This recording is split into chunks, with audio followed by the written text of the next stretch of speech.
마가복음 14장 72절 말씀입니다. 닭이 곧 두 번째 울더라. 이에 베드로가 예수께서 자기에게 하신 말씀 곧 닭이 두 번 울기 전에 네가 세 번 나를 부인하리라 하심이 기억되어 그 일을 생각하고 울었더라. 아멘.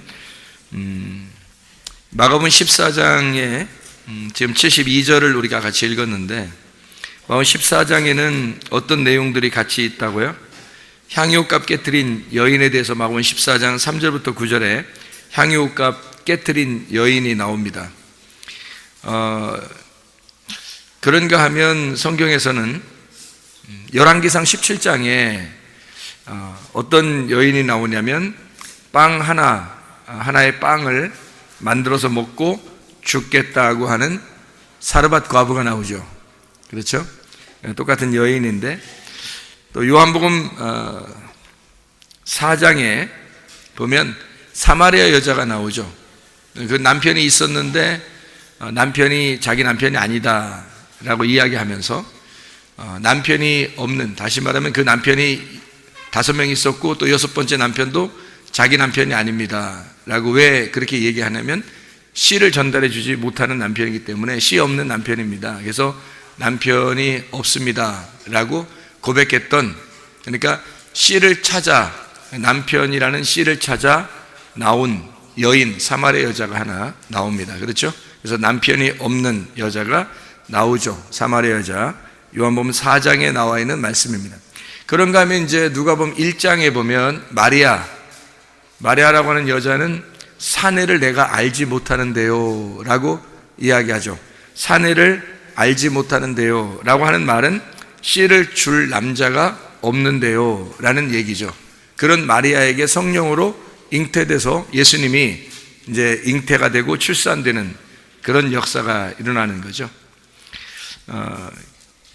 그런가 하면 이제 요한복음 21장에 보면, 요한복음 21장에 자기 자신을 깨뜨려진, 그러니까 향유값을 깨뜨리고 예수님을 얻은 그 여인처럼 자기 자신이 깨뜨려진 베드로가 나와죠. 그래서 완전히 자기 자신을 깨뜨려서 요한복음 21장에 그 베드로가 두 번째 그 주님의 말씀, 남편을 만나서 이제는 더 이상 양이 아니라 목자가 되어 예수 그리스도의 그 사명을 다시 감당하게 되는 사람이 되었다 하는 그런 내용들을 우리가 알 수가 있습니다. 첫 번째 베드로가 예수님 만났을 때는 어디까지 예수님이 인도한다고요? 죽음까지 인도한다. 그러니까 자기가 죽는 데까지 따라오라고 그렇게 인도하는 거고, 그리고 두 번째 주님을 만났을 때는 부활의 주님을 만나는 거죠. 그래서 첫 번째 주님을 만났을 때는 예수님만 하나님의 집이고, 두 번째 베드로가 이제 예수님 만났을 때는 베드로가 하나님의 집이 되는 거죠. 그래서 하나님의 집이 되면 그 거처가 돼서 그 거처 안에 이제 평안하게 사람들이 살 수 있잖아요. 그러니까 베드로나 제자들은 예수님을 따라 이렇게 갔을 때, 3년 반 동안 따라다녔을 때 그들은 뭐 부족함이 없었죠. 왜냐하면 예수님이 다 모든 걸 채워줬으니까. 그러니까 예수님이 하나님의 집이기 때문에 예수님과 함께 있으면 천국인 거예요. 예수님과 함께 말씀을 나누면서 계속 같이 있었거든요. 그 말씀은 누구만 가지고 있었겠어요? 예수님만 말씀을 가지고 있었던 거예요. 자기들은 말씀이 아니죠. 그래서 예수님이 전도하러 보낼 때도 너희들이 전도하러 나가라 라고 예수님이 보낼 때만 함께 나갔었지, 전혀 자기들이 스스로 전도하거나 그렇게 할 수도 없었던 상태였단 말이죠. 그런가 하면 이제 예수님께서 자기가 하나님의 집이기 때문에 예수님과 함께 있으면 하나님의 집에 거하는 거니까 행복했는데, 예수님이 그 집이 십자가에 못 박혀 죽는 거예요. 그렇게 가버리시는 겁니다. 그러니까 이제 제자들이 가다가 이제 닭 쫓던 개가 되는 거죠. 그래서 갑자기 날아가서 지붕에 올라가 버리니까 개가 쳐다보면서 황당한 거죠. 십자가에 매달려 죽으시는 예수님을 보면서 자기들이 이제 어디에 기댈 데가 없는 거예요. 아무것도 자기에게 남는 것이 없는 거죠. 그런 모습을 이제 보면서, 저렇게 죽으시는 예수님이 죽는 것은 바로 내 모습이구나. 내가 죽는 거였구나. 내가 누구를 따라다닌 거다. 그러니까 내가 누구를 따라다닌 거다? 내가 나를 따라다닌 거였구나. 그러니까 예수님을 따라다닌 줄 알았더니 내가 나를 따라다녔구나. 그래서 결국 나라고 하는 내가 따라다녔던 내가 따라다녔던 예수인데 내가 따라다녔던 내가 죽음까지 가는 거예요. 그래서 죽는 데 가더라는 거죠. 내가 나를 따라가 보니까 죽더라는 거예요, 십자가에. 그래서 그 예수는 가버린 거고 다시 그 주님이 오실 때는 부활의 주님이 오시더라는 거죠. 부활의 주님을 만나니까 베드로가 완전히 변한 것입니다. 그렇죠? 그 전에 자기가 예수님을 따라다닐 때는 자기 마음대로 막 했잖아요. 자기 나름대로 막 생각하는 나는 대로 그냥 다 했잖아요. 그런데 다시 만난 주님한테는 할 말이 하나도 없는 거죠. 왜냐하면 자기는 죽었으니까. 그 십자가에 자기가 따라가던 그 예수, 자기가 따라가던 그 예수는 자기 때문에 온 거잖아요. 그러니까 자기가 결국 따라가던 예수는 결국 자기였던 거예요. 여러분, 교회 나오면서 사람들이 아직 두 번째 주님을 못 만나면요, 바로 이런 현상이 벌어지는 겁니다. 두 번째 예수를 만나기 전에는 자기가 자기를 위해서 종교 생활을 하고 있다는 거죠, 이게. 그러니까 예배를 열심히 드리고 있지만 예배를 드리는 것이 오히려 그것이 하나님을 대적하는 일이 되는, 다시 말하면 자기를 위해서 예배를 드리는 거잖아요. 자기를 위해서, 자기 잘 되려고, 자기 가족 잘 되려고, 어쨌든 자기의 그 종교심을 키운 거잖아요. 그렇죠? 예수님을 진짜 믿은 게 아니라 자기를 위해서, 자기가 따라가 봤더니 예수를 믿는다고 따라가 봤더니 자기를 믿고 있더라는 얘기예요. 결국에는 그게 이제 지금의 기독교인들이 굉장히 많은 그 실수를 하는 장면들입니다. 그래서 베드로가 그 장면을 그대로 보여주는 거예요, 우리의 모습들을. 그래서 베드로가 3번을 부인하고 이렇게 통곡했지만, 여러분 생각해 보세요. 여러분 같으면 그렇게 안 할 것 같죠? 여러분 같으면 나는 절대 3번 부인하진 않을 거야, 베드로 진짜 너무했어, 이렇게 하겠지만, 여러분, 베드로가 그냥 호락호락한 사람 아닙니다. 그런 사람 아니에요. 그런데 베드로가 3번씩이나 예수님을 부인하면서 이렇게 하는 것은 우리들이 가는 길을 그대로 보여주는 거예요, 베드로가. 그러니까 첫 번째, 여러분이 주님 만나서는요, 늘 여러분, 우리도 모르는 사이에 진짜 하나님의 집이 되지 못하니까, 하나님의 집에 와서 하나님을 만나는 것 같으면 예배 드리는 것 같고, 좀 기분도 좋고, 예배 드리니까 하나님 믿는 것 같고, 이렇게 된단 말이죠. 그런데 여전히 자기는 자기란 말이에요. 자기가 살아있는 거죠, 늘. 그러니까 자기가 막 괴롭죠. 내가 진짜 주님 믿는 것 같은데 자꾸 자기는 화가 나요. 왜냐하면 자기가 자꾸 주님을 진짜 믿었다면 이러지 않을 텐데 라고 생각은 하는데 잘 안 된단 말이에요. 그러니까 이런 모습들을 보면서 자기가 자꾸 실망하게 되잖아요, 자기들을 보면서. 그래요. 그게 첫 번째 주님 만난 사람들, 주님을 따라오긴 하지만, 예배 드리고 있지만, 교회는 나왔지만 자기가 여전히 살아있는 사람들이란 말이에요. 그런 사람들은 성령님이 주인이 되지 않은 거죠. 성령님이 주인이 된다면 반드시 주님이 다시 오셔야 돼요. 다시 오셔서 그 베드로를 만나셔야 된다고요. 그렇게 주님이 만나시러 오시는 거예요. 그걸 은혜라 그래요. 은혜로 만나시는데 어떤 사람에게만 만나러 오시냐면 자기가 다 깨진 사람들만, 향유옥합이 깨뜨려진 사람, 그 사람에게 주님이 오시는 거죠.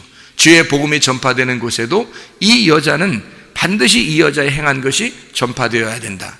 자기를 깨뜨리고 예수 그리스도라는 복음을 받아들인, 나를 잃어버리고 예수님을 얻는 사람, 이게 진짜 복음이다, 이거를 알려주는 장면들이잖아요. 그래서 주님께서는 깨뜨려진 베드로가 필요한 거예요. 깨진 베드로가 필요한 거죠. 왜냐하면 깨뜨려버리고 다시 만나야 되니까. 그래서 죽이시고 다시 만나시는 주님, 죽이시고 살리시는 주님, 이런 주님을 만나셔야 돼요, 여러분. 베드로가, 여러분이 주님을 만나러 왔을 때는 여러분은 아마 나는 내 사명이 뭘까? 내 은사가 뭘까? 나는 어떻게 하나님을 섬길 수 있을까? 하면서 계속 그런 쪽으로만 생각할지 모르겠지만, 주님은 그런 걸 원하는 게 아니라 네가 완전히 깨뜨려져야 돼. 네가 완전히 죽어야 돼.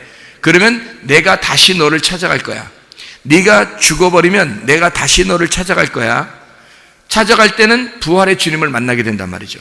그때 사명을 하나님이 사시는 거예요. 우리 속에서 하나님이 사시는 거야. 그럼 우리는 뭐가 돼요? 하나님의 거처, 하나님의 집이 되는 거죠. 자, 주님을 먼저 만난 베드로는 주님을 만났을 때 뭐라고 했다고요? 어떤 주님을 만났다고요? 하나님의 집인 주님을 만났다고요. 그러니까 예수님만 하나님의 집이에요. 베드로는 아니고. 그래서 베드로가 주님하고 만나서 주님을 따라다니고 주님과 함께 있을 때만 행복한 거예요. 그렇지 않을 때는 행복하지 않단 말이에요. 주님을 언제라도 부인할 수 있는 거죠. 그런 베드로를 자기가 따라갔던 그 예수가 베드로였던 거죠. 그래서 그 베드로가 십자가에 못 박혀 죽는데 그것이 자기의 이루심, 마지막이란 말이에요. 그게 결론이란 말이에요. 자기의 결론. 그러니까 베드로의 결론은 죽음이란 말이죠. 자, 베드로가 죽고 나니까 누가 살아나요? 예수가 살아나요. 예수가 부활하여 그분이 다시 찾아오는 거죠. 그래서 뭘 가지고 찾아와요? 집, 하나님의 집을 가지고 찾아와요. 그래서 하나님의 집을 가지고 찾아와서 베드로, 두 번째 베드로를 만났을 때는 베드로는 아무 말도 할 수 없었던 자기가 죽은 베드로란 말이에요. 자기가 죽은 베드로니까 하나님의 집, 하나님의 아들이 베드로 안에 들어와서 사시는 거죠. 그러면 베드로가 하나님의 집이 된단 말이에요. 그리스도의 몸이 되는 거예요. 그러니까 자기가 죽은 사람은 그리스도의 몸이 되는 거고, 자기가 안 죽은 사람은 자기의 육신으로 육체적인 사르크스를 사는 거예요. 우리가 죽은 사람은 소마, 그리스도의 소마가 되어 사는 거고요. 그러니까 하나님의 거처가 되면 이게 천국이 되는 거고, 하나님의 거처가 안 되면 예수님을 만나야지만이 천국인 거고, 예수님 못 만나면 천국 안 같은 거예요. 근데 우리가 죽어버리고 예수의 십자가에 함께 죽어버리잖아요. 그래서 베드로가 내가 죽었구나 라고 깨달았을 때, 그때 주님이 다시 찾아오면 그 자체가 하나님의 집이 되어버린다고요. 베드로 자체가 하나님의 집이 되어버리기 때문에 하나님의 집이 뭐냐면 천국이에요. 하나님의 집을 천국에, 하나님 나라에 간다는 게 어디에 가는 거냐면요, 하나님의 집에 가는 거예요. 하나님의 집이 뭐가 돼야 돼요? 내가 하나님의 집이 돼야 되는 거예요. 내가 하나님의 집이 돼야 그게 천국인 거지. 나는 여기선 지옥 같은데 어느 날 천국 갈 거야, 그렇게 생각하면 어떻게 말도 안 되는 소리를 해요. 지금 여기서는 지옥같이 살고 있는데 어느 날 하나님의 천국에 갈 거야 라고 하면 안 되죠. 내가 지금 여기서 내 거처에, 내 속에 주인 되신 하나님이 나의 주인이시고 나는 하나님의 집이야, 내가 천국이야, 이게 돼야지만이 죽어도 천국 가는 거지. 그렇죠? 그래서 하나님의 거처가 들어와야 된다는 거죠. 그래서요, 요한복음 13장 마지막에 보면 베드로가 3번 부인할 것이다 라는 얘기가 나오고, 그리고 요한복음 14장에 이어서 뭐가 나온다고요? 주님이 가시면 다시 올 때에 너희가 거처를 다 준비해 가지고 오실 것이다 라고 얘기한 거예요. 그 거처, 준비된 하나님의 집, 그 하나님의 아들, 준비된 하나님의 아들, 준비된 하나님의 집, 이게 교회고 이게 부활하신 주님이란 말이에요. 그 부활하신 주님이 네가 될 것이다. 주님이 너 안에 들어와서 너는 하나님의 아들, 하나님의 집이 될 것이다, 이런 얘기거든요. 하나님의 집. 자, 무슨 말인지 알겠죠? 이게 무슨 말인가? 그래서 예수님이 죽으시고 다시 오신다는 말이 어느 날이라는 게 아니고 지금 우리들에게 이루어져야 된다고요. 지금 우리들에게, 지금 현재에 있는 거예요. 지금 주님이 오셔야 된다고, 우리에게. 그래서 지금 우리에게 오셔서 주님과 함께 죽었으면 주의 부활이 내 속에서 임해야 된다고. 그러니까 내가 사는 게 아니죠. 주님이 사셔야죠. 내가 사는 게 아니고, 그렇죠? 내가 산다 그러면 잘못 사는 거죠, 우리가. 주님이 사니까, 그러니까 내가 깨뜨려진 사람만 주님이 만나신다고요. 향유옥값 깨뜨려진 여인에게 주님이 그 소유가 되는 것처럼, 베드로가 깨뜨려졌으니까 자기 말을 하나도 못하고 주님 만났을 때 아무 말도 못해요. 주님, 제가 주님의 사랑을 이제 알았습니다 라는 고백밖에 못하는 거죠. 그렇게 깨뜨려진 사람들이 돼야 되는 거예요. 교회에 온다는 것은 여러분, 우리가 깨뜨려지기 위해서 오는 거예요. 자, 왜 그러냐면 우리가 첫 번째 주님을 따라왔는데 깨뜨려지는 것이 우리의 하나님의 목표거든요. 우리를 위한. 그러니까 너희들이 깨뜨려지게 하려고, 죽게 하려고 데리고 다니는 거예요. 베드로를 데리고 다니는 것은 베드로를 죽이려고 하는 겁니다. 그래서 마지막에 결국엔 예수님이 뭐라 그러면 네가 3번 나를 부인하게 될 것이다 라고 하는 것은 3번을 왜 하필 3번을 부인한다고 그랬겠어요? 한 번 부인하는 것도 남자가 말해요. 사내 대장부가 말해요. 사내 대장부가 한 번을 배신하는 것도 그게 쉬운 일이 아닌데 똑같이 3번을 부인한다는 게, 3번 배신하는 게 그게 쉬운 일이겠어요? 그것도 여기 보니까 저주하면서 배신하는 게 이게 쉬운 일이 아니거든요. 근데 그렇게 하는 것을 예수님이 뭐라고 그러면 베드로한테 너는 나를 그렇게 저주하며 배신하는 것을 3번씩이나 할 거다 그래요. 완벽하게. 3번이라는 것은 완전하게 네가 나를 부인하게 될 것이다. 이렇게 하는 거죠.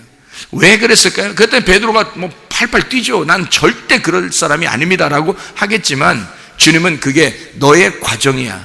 네가 반드시 그렇게 해야 네가 그걸 보고 너 자신을 깨닫게 될 거다. 네가 나를 이렇게 사랑한다고 하고 따라다녔지만 그게 가짜야. 그 가짜라는 것을 네가 발견을 못해. 네가 3번을 부인해야 네가 얼마나 가짜였는지를 알게 될 거다. 너의 연약함을, 너의 실수를, 너의 부족함을 네가 그때 돼서야 알게 될 거야. 그러면 오직 예수 한 분밖에 필요한 분이 없다라는 것을 그가 깨닫게 되죠. 다시 오실 주님을 만나게 되면, 그 부활하신 그 주님을 만나게 되면 베드로는 더 이상 베드로의 삶을 살 수가 없게 되는 거죠. 예수의 삶을 살게 되는 겁니다. 이게 이제 주님의 사명이에요. 주님의 사명을 받아야 하나님의 사람이고, 하나님의 사람들은 주의 말씀을 가진 자들이 돼야 돼서 주의 말씀을 가진 자가 돼야 양들을 돌보고 양들을 먹이는 거예요. 그게 하나님 말씀을 받지 못한 사람들은 그렇게 할 수가 없죠. 괴롭죠. 뭐 자기가 자기 말을 자꾸 하려고 하니까 괴로운 거죠.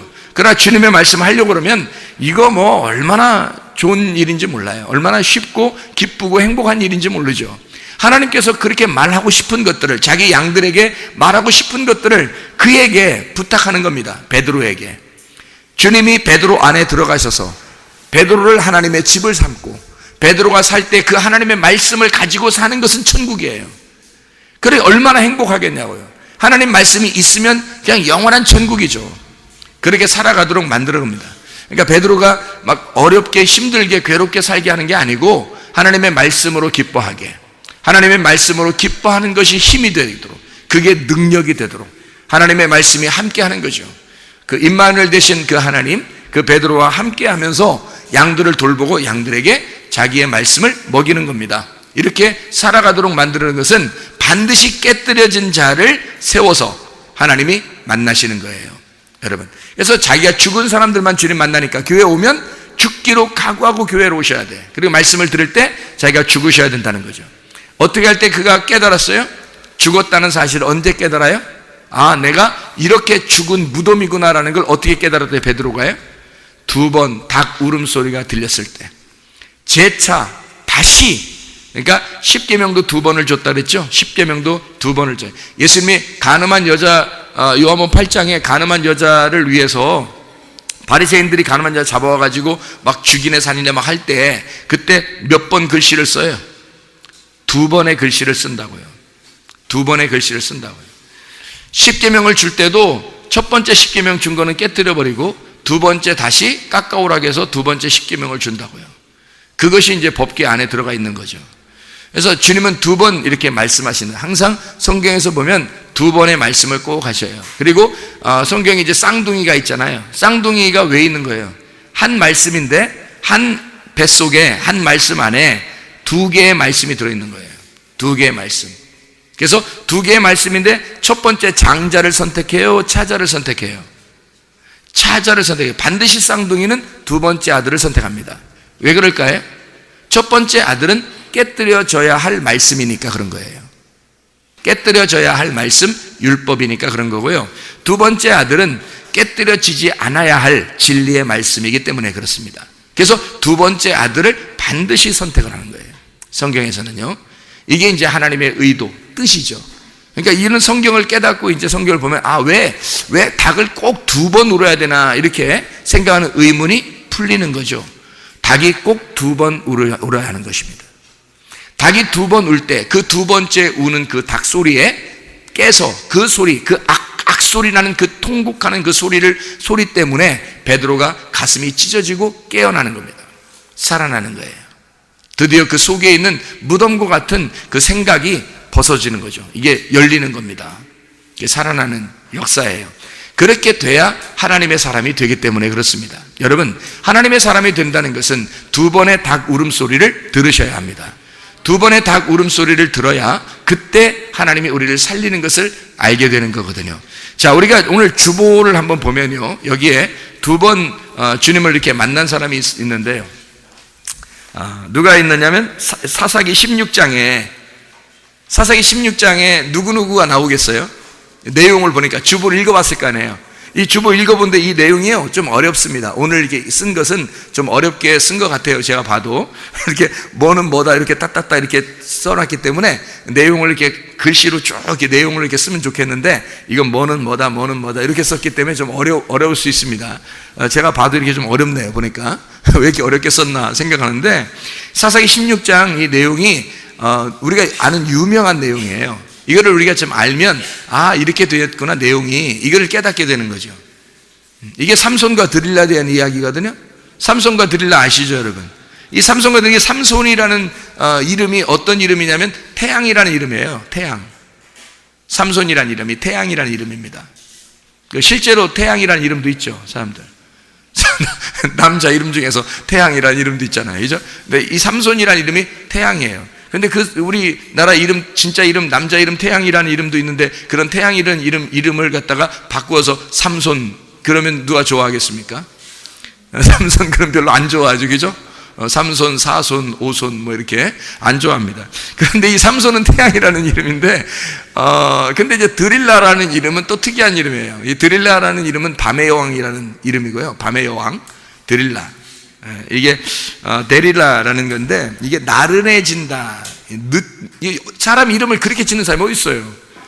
자기 딸 이름을 여러분 같으면 그렇게 짓겠어요? 여러분 딸을 낳는데 딸 이름을 게으르다 이렇게 짓는 사람이 있어요? 이게 게으르다, 나른하다, 억압당하다, 실패하다, 가난하다, 늦추다, 뭐 하여튼 푹 퍼져 있다, 뭐 이런 이름이에요. 데릴라라는 이름이. 드릴라라는 이름이 그런 이름이라고요. 그러니까 여러분 보세요.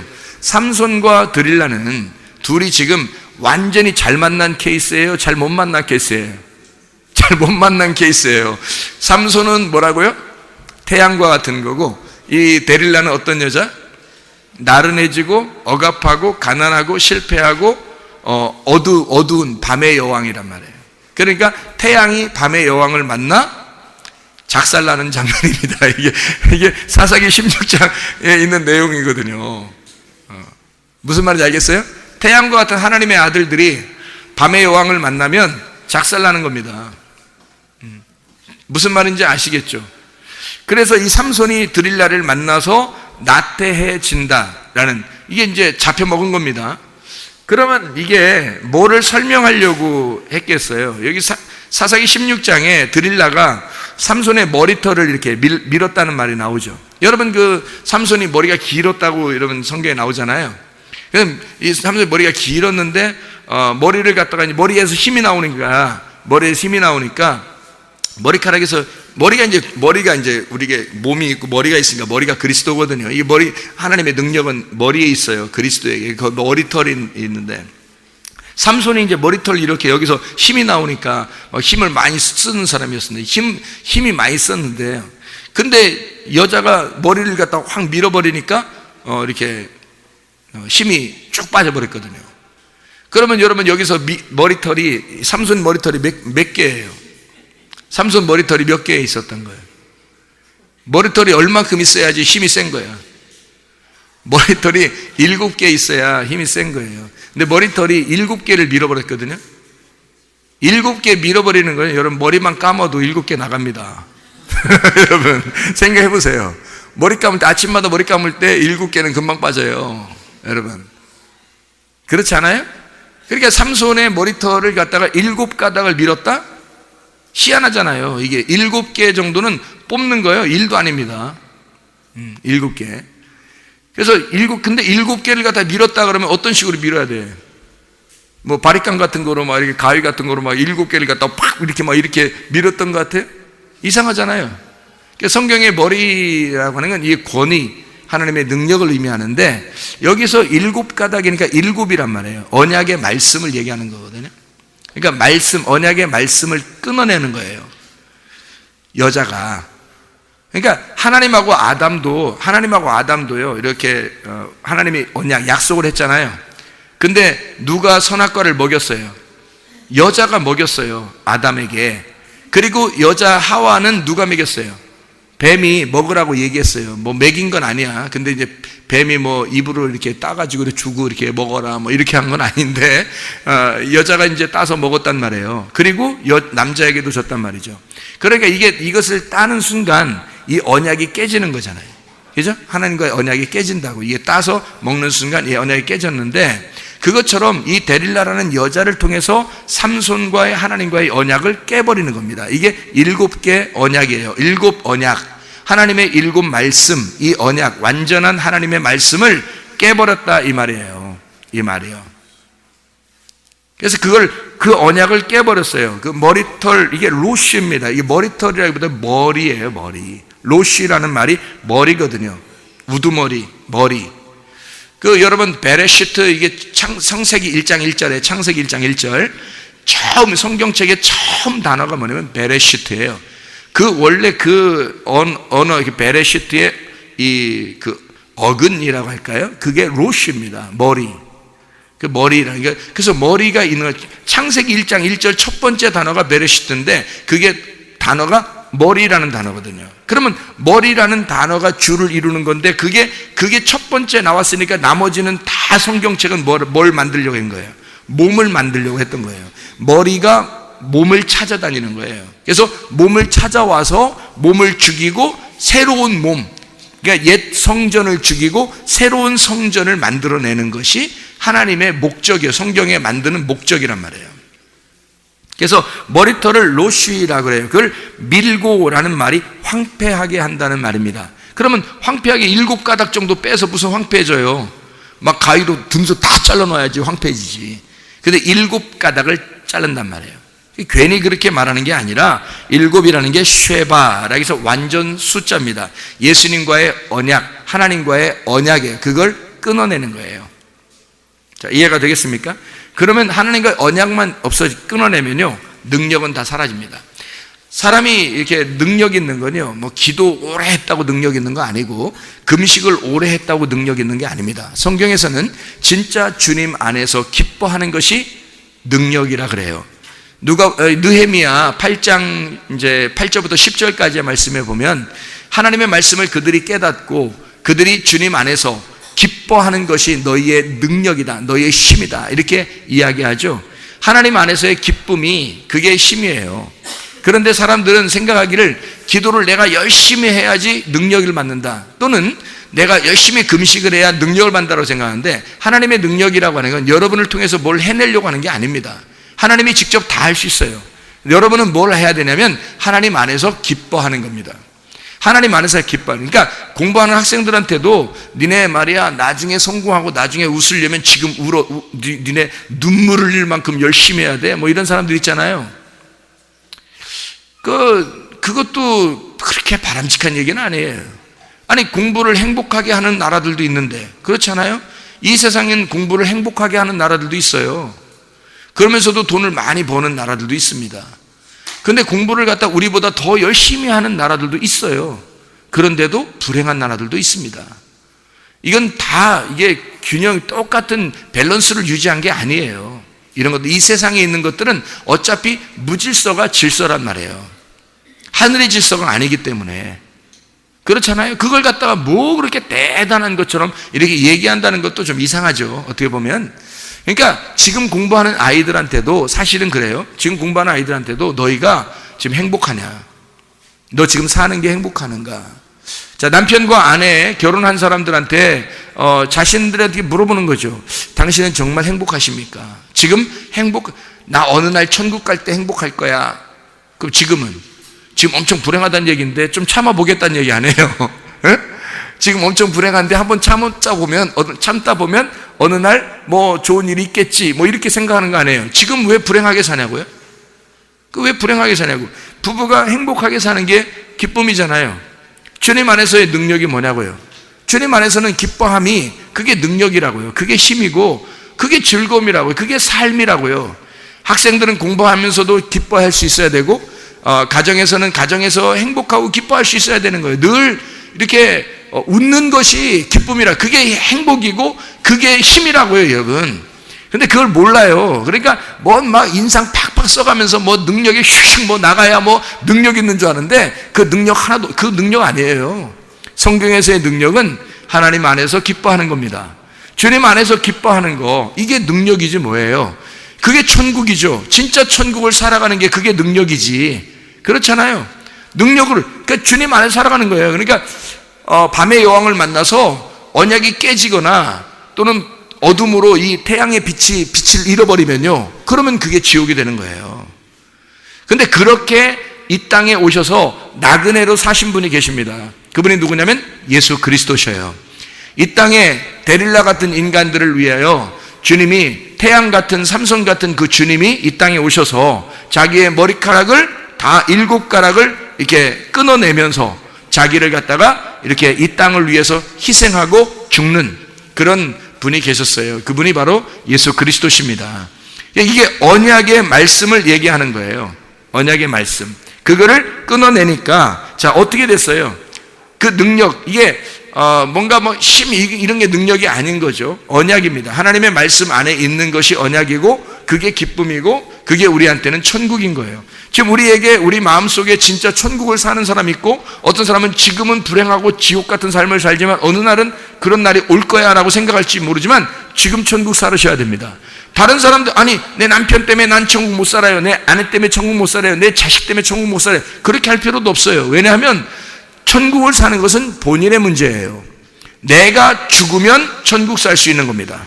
그렇잖아요? 내가 죽으면 천국 살 수 있는데 내가 안 죽어서 천국을 못 살고 있는 거잖아요, 지금. 그런데 누구 탓해요? 누구 때문에 천국이 없다? 이건 아니잖아요. 내가 죽으면 모든 사람을 볼 때 다 여기가 천국인 거죠. 어느 날 좋은 일이 있을 거가 아니라 지금 우리에게 천국이 돼야 되고 하나님의 집이 되셔야 되고 하나님의 아들이 내 안에 거하셔야 되고, 지금 내가 평안하고 지금 내가 즐겁고 뭘 하더라도 잘하고 못하고를 떠나서 그냥 행복해야 되죠. 잘하고 못하고, 좀 잘한다고 행복하고 못한다고 불행한 게 아니라 잘하든 못하든 상관없어요. 그냥 행복해야 되잖아요. 그게 천국이라니까. 그냥 행복은 비교하지 말고 다른 사람하고 그냥 우리 자신이 있는 그 자리가 행복해야 되잖아요. 주님이 우리를 위해서, 집 없는 우리를 위해서, 이 땅에 집을 가진 자들인 주님을 만나기가 어렵습니다. 그렇다고 부동산 갖지 말라는 의미가 아니, 그런 얘기가 아니잖아요. 여기서 내가 내 중심이 돼서 나의 집을 이렇게 거처를 삼고 살게 되면 그러면 주님을 만나기 어렵죠. 하나님, 내가 이 땅은 내 집이 아닌 것 같습니다. 내가 하늘나라, 저 하늘나라가 나의 집인 것 같아요. 내가 주님, 그 하나님의 아들, 그 주님만 내가 소망합니다. 그 주님만 내가 바라봅니다. 그러면 주님께서 이 땅에 오셨을 때 자기가 나그네로 오셨기 때문에 우리에게 집을 한 채씩 줄 겁니다. 어떤 집을? 하나님의 집을, 하나님의 아들을 우리에게 주실 거란 말이죠. 그러면 그 집 안에서 얼마나 행복하겠냐고요. 그런 삶을 살으라고 우리 보고 너네 집을 무너뜨려라, 너네 집을 깨뜨려라, 그런 거죠. 그래서 이 삼손이 데릴라한테 와가지고 어떻게 해요? 완전히 깨져버리는 겁니다, 여러분. 보이죠? 사사기 16장에 그가 눈을 빼고, 그러니까 눈이 뽑힌 거예요. 눈을 빼고, 나카르, 아인, 눈을 빼고 구멍을 뚫어버리고, 이 말입니다. 구멍을 뚫어버리고, 이게 삼손의 눈을 뚫어버리고, 눈 뚫어버리면 어떻게 되죠? 눈 뚫어버리면요, 더 잘 보이나요? 이렇게? 어떻게 되나요? 구멍을 뚫어버리면 어떻게 되나요? 예? 아무것도 안 보이겠죠, 그죠? 예, 그러니까 주님은 이 땅에 오셔서 우리를 사랑하실 때 그냥 눈 두는 부릅뜨고 우리를 사랑해요. 눈 감고 사랑해요. 우리 눈 감고 사랑하시는 분이에요, 주님이. 여러분, 이게 주님이 우리를 눈 두는 부릅뜨고서 우리를 사랑할 수 있겠어요? 우리 같은 인간들을?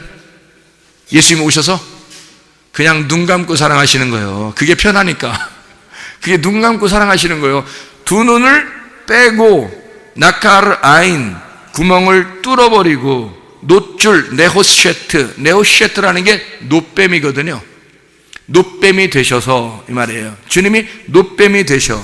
삼손이 노줄로 묶인단 말이에요. 노뱀이 되셔. 메고 아사르라고 해서요, 속박당합니다. 맷돌 타한입니다. 맷돌 돌리는 사람, 가루를 빻아. 그렇게 고통도 되겠지만 하나님 말씀을 갖다가 자신이 부셔져서 해석이 되는 거죠. 예수 그리스도가.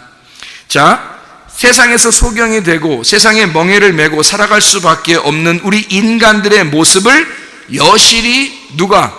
나그네로 오신 예수님이 보여주는 거죠. 나그네로 오신 예수님이 집 없는 우리들을 위하여 주님이 오셔서 이렇게 다 빼앗기시고 가시는 것을 말하는 것입니다. 자, 이해가 되겠죠? 그 삼손이라는 사람이 지금 어떻게 됐다고요? 데릴라를 만나가지고 어떻게 됐다고요? 완전히 깨뜨려졌다고. 완전히 깨뜨려지고 마지막에 어떻게 해요? 이제까지 승리했던 것보다, 이제까지의 전쟁에서 승리했던 것보다 큰 승리를 죽을 때 승리하게 되죠. 그렇죠? 죽을 때 승리하게 됩니다. 그게 예수 그리스도의 십자가, 그 기둥입니다. 그 기둥에 매여서 승리하게 되는데, 이제까지의 승리보다 완전한 마지막 승리를 다 이루었다 하는 그 마지막 승리를 이루시는 거죠. 삼손이 그 마지막 하나님으로부터 다시 힘을 얻었어요. 그 다시 언약을 깨닫게 돼서 그 두 번째 만남을 통해 하나님의 일을 감당한 것을 볼 수 있는 거죠. 이해가 되겠습니까? 자, 이렇게 두 번의 만남이 있어야, 한 번이 깨뜨려지고 한 번 깨뜨려져 죽고 다시 만난 그 주님이 있어야 주의 사명을 감당하게 된다, 이 말입니다. 이게 삼손에게도 똑같은 역할이 이제 주어진 거죠.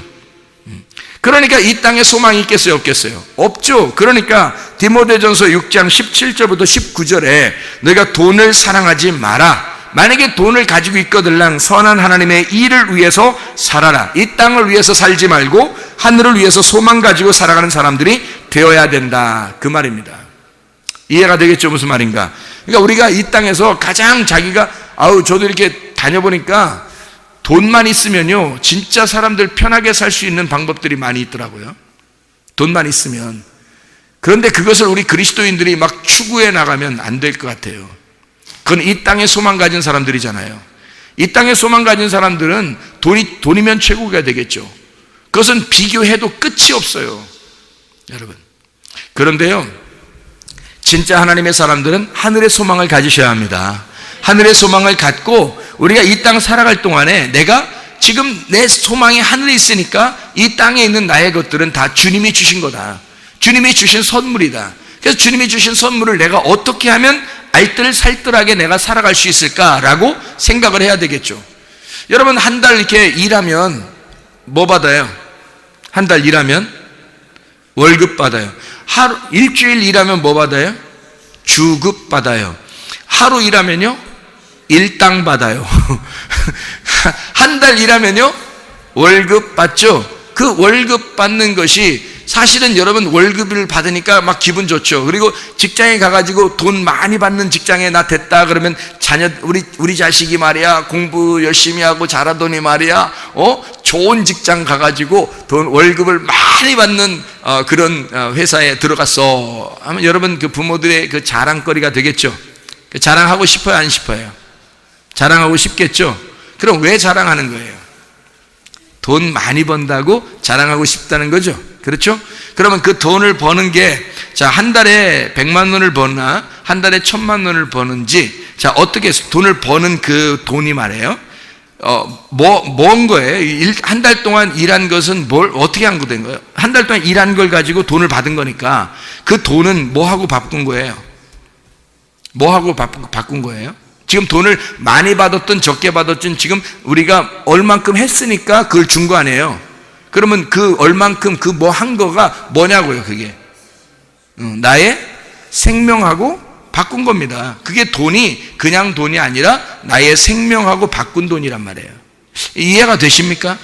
이게 내 시간을 그만큼 줬다는 얘기는, 내 시간을 그만큼 투자했다는 얘기는 내 생명을 그만큼 그곳에 던졌다는 얘기예요. 내 생명을 그만큼 던지고 그 돈하고 바꾼 겁니다. 돈을 많이 받든 적게 받든 말입니다. 그렇죠? 그러면 내 지금 살아가는 내 삶, 내 생명하고 바꾼 돈이니까 이게 귀해요, 안 귀해요? 귀하겠죠. 너무나 귀하니까 이 귀한 돈을 어떻게 썼으면 좋겠어요? 여러분, 두 번째 주님을 만난 사람은 자기의 생명과 바꾼 이 돈을 어떻게 쓸까요? 아무렇게나 쓸까요? 자기를 위해서 쓸까요? 그냥 없어질 이 땅을 위해서 쓸까요? 아니면 하늘나라의 생명을 위해서 쓸까요? 하늘나라에 저축하기 위해서, 하나님 나라의 창고에 쌓아지기 위해서 그렇게 쓰지 않겠느냐는 거예요. 너무 귀하니까, 자기 생명하고 바꾼 거니까, 도저히 자기가 비교할 수 없는 자기 생명하고 바꾼 돈이니까, 100만 원을 받든 1000만 원을 받든 1억을 받든 만에 뭐 많이 받든 적게 받든 상관없이 내가 그 버는 돈은 내 생명하고 바꾼 돈이잖아요. 그것을 여러분 어떻게 사용해야 가장 보람되겠냐는 것입니다. 어떻게 해야 그 생명을 하나님 나라에 쌓아놓겠냐는 말이에요. 그냥 우리 아무렇게나 내가 번 돈이니까 이거 쓰기도 아까워 뭐 이러면서 그냥 뭐 다 쌓아놓을까요? 아니면 그냥 막 흥청망청 써버릴까요? 아니면 다 그냥 없어질 그런 곳에 그냥 다 흘려버릴까요?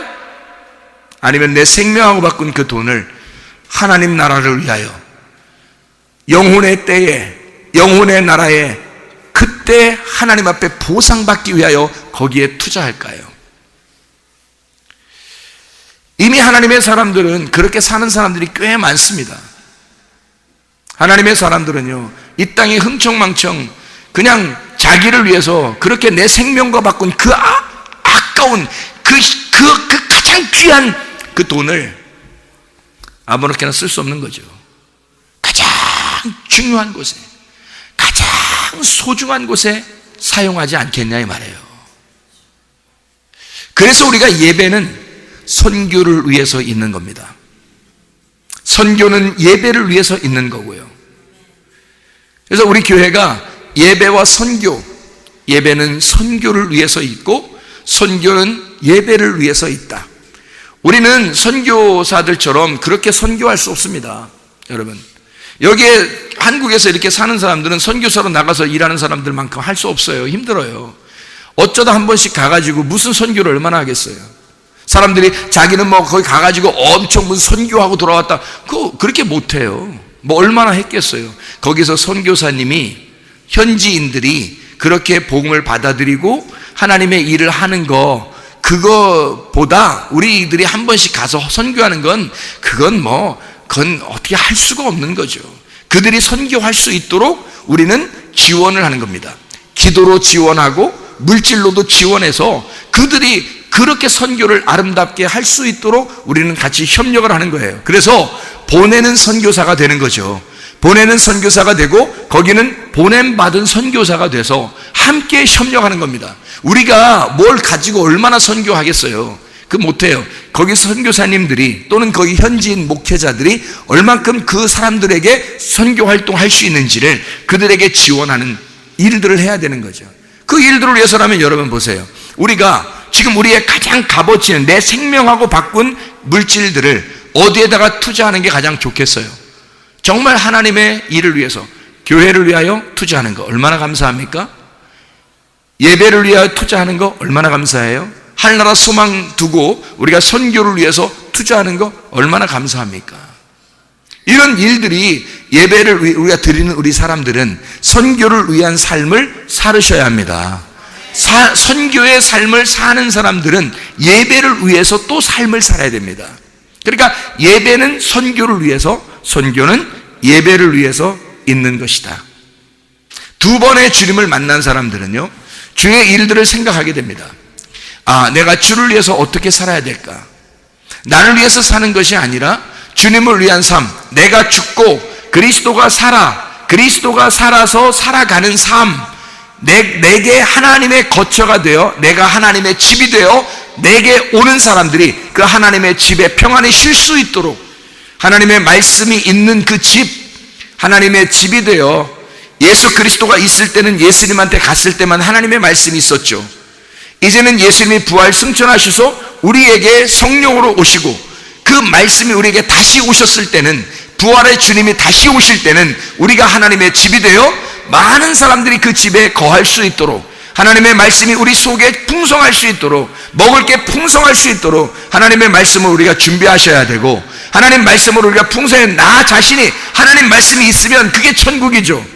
예수님과 제자들이 함께 있을 때 제자들이 예수님을 멀리 떠나가면요, 그러면 천국이 아니에요. 왜? 예수님만 천국이었으니까. 예수님만 천국이니까 그 집 안에 들어간 사람들만 천국이 된 거예요, 예수님 있을 때는. 근데 예수님이 십자가 못 박혀 돌아갔어요. 다시 오신 주님은 주님이만 천국이 아니라 그 주님의 영이 안에 들어온 그 사람이 하나님의 집이 되고, 하나님의 집이 하나님의 나라고, 하나님의 나라는 천국이 되는 거거든요. 그러니까 그 말씀이 있는 곳, 이게 하나님의 나라, 이게 천국이니까 하나님의 천국을 살다 가셔야지. 어느 날 천국 가는 게 아니라 지금 내가 천국을 살고 있느냐, 지금 나는 천국의 생명을 살고 있느냐, 나는 영적으로 잠을 자는 사람이 아니라 영적으로 깨어있는 사람인가, 두 번의 닭 울음소리를 들은 사람인가, 두 번의 그 닭 울음소리, 그 통곡 소리를 듣고 내 가슴을 찢어 하나님 안에서 안 우이고 열려서 하나님의 말씀을 깨닫는 자들, 그런 하나님의 사람들, 두 번 만난 사람들이에요. 하나님을 두 번 만나야, 주님을 두 번 만나야 거듭난다는 거예요. 거듭난다. 두 번 만남, 거듭남. 그게 진짜 하나님의 영이 우리 속에 들어와서 주인이 되겠죠. 그게 구원받은 사람을 말하는 것입니다. 여러분, 교회 한번 나왔다고 나 구원받았네, 그거 아니죠. 하나님 말씀 한번 들었다고 나 구원받았네, 그거 아니죠. 두 번의 주님, 닭 울음소리, 두 번의 닭 울음소리를 들으셔야 합니다. 그래서 내 가슴을 찢고 그 예수가, 하나님의 말씀이, 그 생명이, 그 말씀, 그 영이 우리 안에 들으셔야 하는 거죠. 그래서 나를 하나님의 집을 삼아야 돼. 그러면 내가 자신이, 하나님의 집이 하나님 나라, 하나님의 나라가 하나님의 말씀, 하나님의 말씀이 곧 천국이 된다 이거죠. 우리가 천국 살면요, 얼마나 좋죠. 그 천국을 살면요, 그냥 가는 곳마다 천국이니까, 뭘 해도 천국이니까, 뭘 해도 기쁘니까, 그냥 뭘 해도 은혜니까, 그냥 자신이 삶이 그냥 은혜예요. 그러니까 삶이 너무 은혜니까 그냥 누굴 봐도, 누굴 만나도, 어디에 있어도 늘 천국이란 말이에요. 그 어려운 나라에 이렇게 가면 막 이렇게 힘들어, 어떻게 살아요? 그게 아니라 거기도 천국이에요. 거기서 즐거움을 찾는 거죠. 그 안에서 힘들죠. 거기서 계속 산다 그러면 진짜 그냥 그 사람들과 함께 이렇게 살아야죠. 뭐. 근데 얼마나 기뻐하는지, 그냥 얼마나 좋아하는지, 웃음이 얼마나 많은지, 참 부럽더라고요.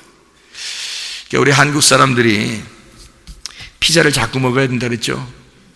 피자를 자꾸 먹어서 어떻게 해요? 얼굴을 피자, 얼굴이 피자처럼 그냥 이렇게 돼야 되는데 얼굴 피자 이렇게 돼야 돼.